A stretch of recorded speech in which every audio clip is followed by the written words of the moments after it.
Sejam bem-vindos ao meu canal. Eu sou a Eliane e no meu canal vou falar sobre literatura e arte. Se você gosta desses assuntos, então fique comigo. Hoje eu vou falar sobre o maneirismo.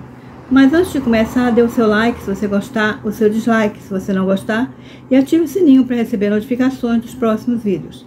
Gente, comente aqui embaixo se você gostou, por que gostou, e também se não gostou, comente e diga por que não gostou, né? Que é importante para mim saber sua opinião. E inscreva-se no meu canal. Bom, o maneirismo foi um movimento artístico, né, arquitetônico, da escultura, da pintura, que surgiu no final do período renascentista, né?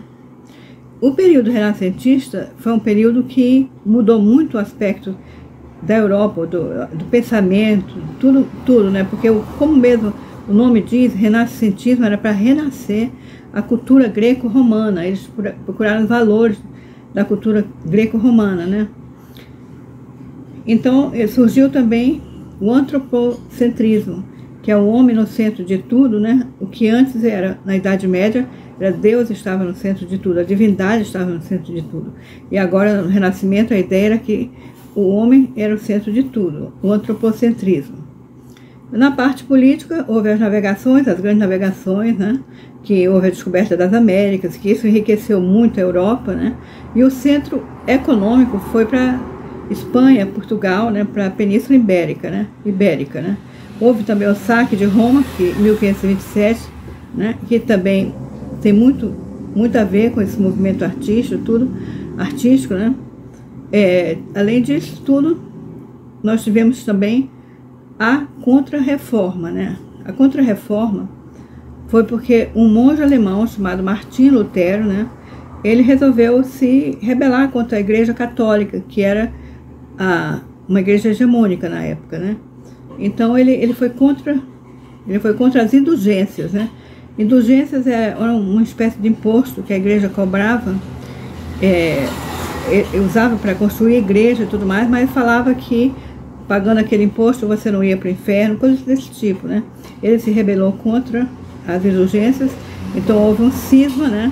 Que foi a reforma. Então ele fundou as igrejas protestantes. E a Contra-Reforma foi a reação da igreja católica à reforma, né? Então surgiu de novo a Inquisição, né?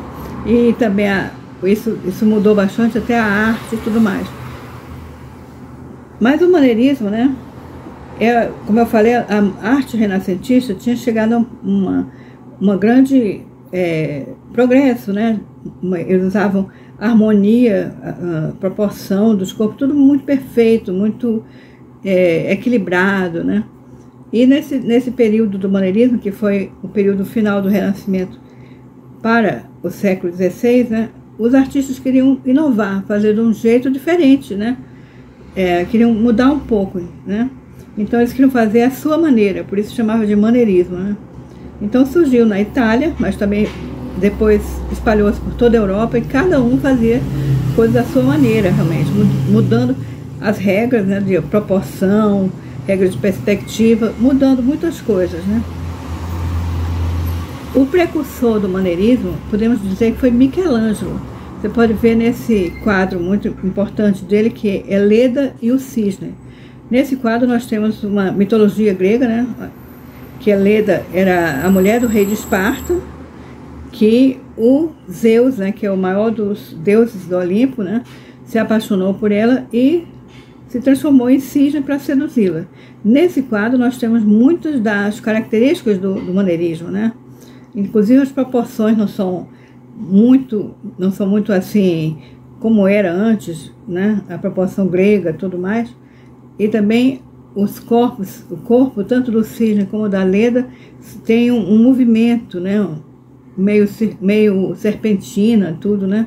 Isso caracteriza também o maneirismo, né?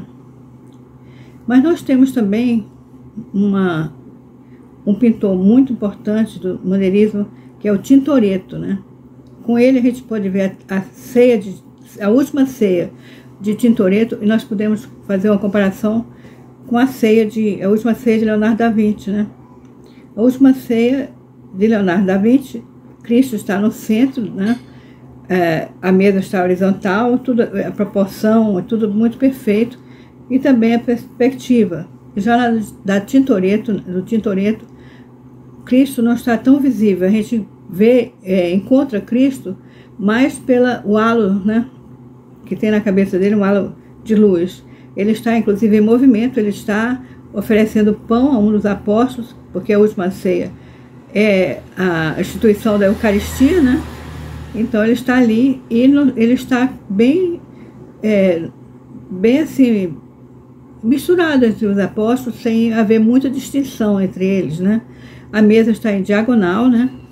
Que a diagonal é uma linha que sugere movimento, já a horizontal sugere estabilidade, né?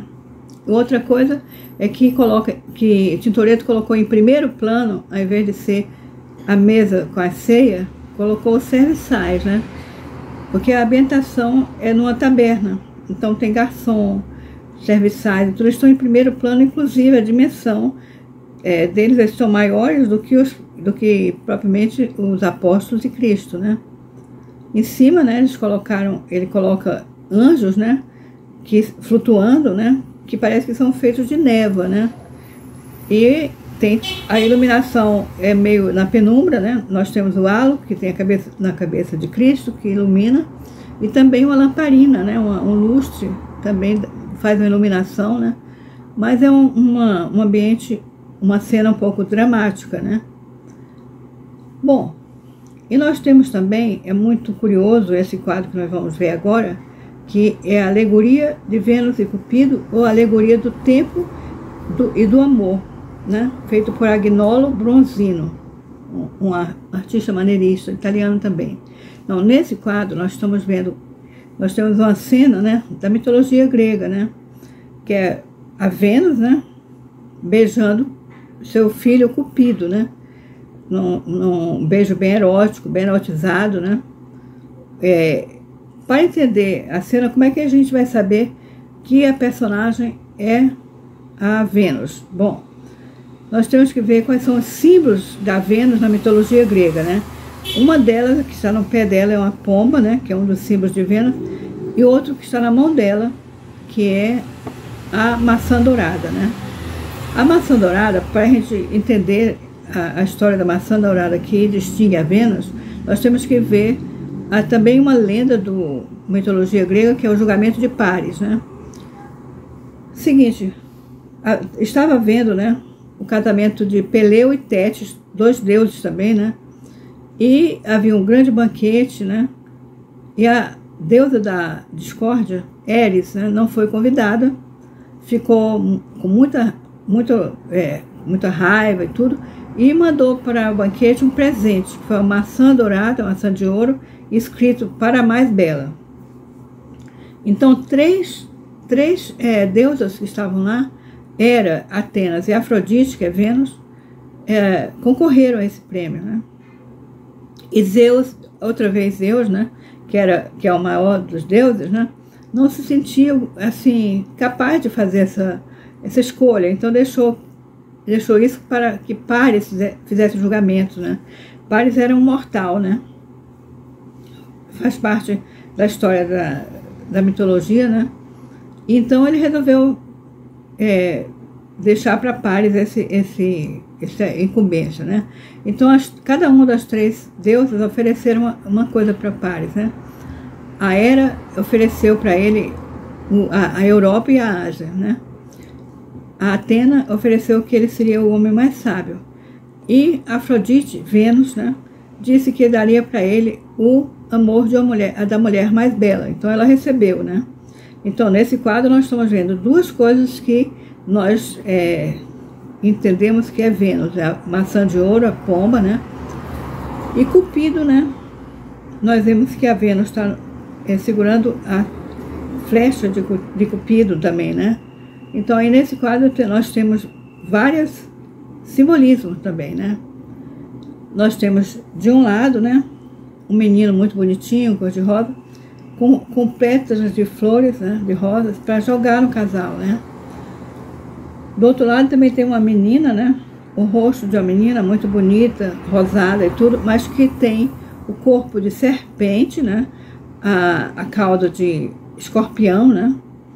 E na mão, né, ela oferecendo aos amantes ali um favo de mel, né, que simboliza a astúcia, né, e às vezes o engano do amor também, né. Bom, também tem, acima do casal, tem um velho com a ampulheta, né, nas costas, que a ampulheta significa tempo, então aquele ali é o tempo, né. Nós temos também ao lado, né, uma pessoa, uma velha descabelada, desesperada, que simboliza o ciúme ou a sífilis, né?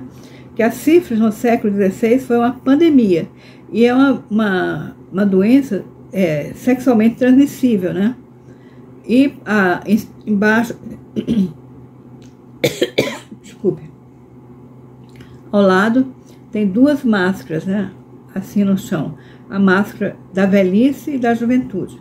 Tudo isso, você vê que para entender esse quadro, a gente tem que entender da mitologia e da história grega.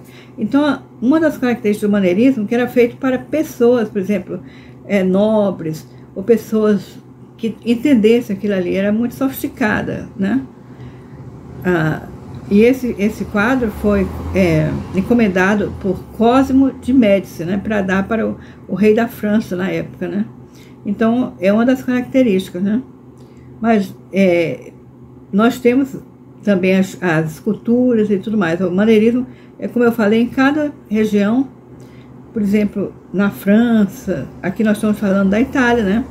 Que foi, na verdade, onde nasceu o maneirismo, mas em cada país e tudo mais tem seu maneirismo, né, característico, né?